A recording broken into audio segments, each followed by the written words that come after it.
زندگی کے اس سفر میں صبر انسان کا بہترین ساتھی ہے، لیکن زندگی میں کچھ نہ کرنا اور ہاتھ پر ہاتھ رکھ کے بیٹھ جانا صبر نہیں بلکہ بزدلی ہے اور اللہ پر توکل کی کمی ہے۔ اللہ کی یاد کے بغیر زندگی ادھوری ہے۔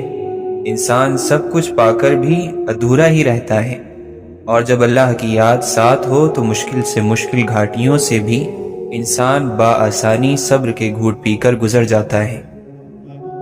قرآن کی یہ تاثیر ہے کہ آپ جب بھی اسے ایمان اور اچھی نیت کے ساتھ پڑھیں تو وہ آپ کو کچھ نہ کچھ فائدہ ضرور دے گا، اور اگر سمجھ کر پڑھو گے تو کچھ ہی آیات میں تمہیں اپنے کئی سوالوں کے حل مل جائیں گے۔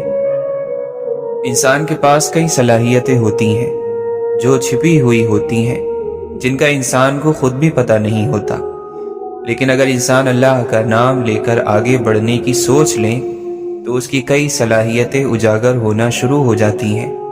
اس لیے ہمت کرو، تم بڑے میدان فتح کر سکتے ہو۔ انسان کے لیے ضروری ہے کہ وہ کچھ بنے اور کچھ بہتر اس دنیا میں کر کے جائے، اور اس سب کچھ کے لیے اسے کچھ بنیادی اصول بنانے پڑیں گے، اور پھر ایک مسلسل محنت کی ضرورت ہے۔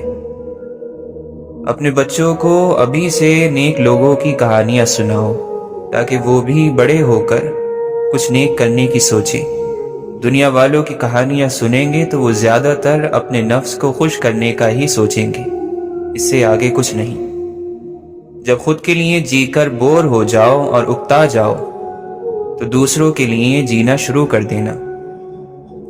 جب انسان اللہ کی رسی یعنی دین کو چھوڑ دیتا ہے تو وہ بے منزل ہو جاتا ہے، اور جو آدمی بے منزل ہو اسے خوشی میں بھی ایک قسم کی بے چینی لگی رہتی ہے۔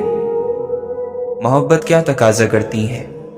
محبت کا تقاضا یہ ہے کہ جہاں سے منع کیا گیا وہاں منع ہو جاؤ، اور جہاں چلنے کا حکم دیا گیا ہے وہاں چل پڑو۔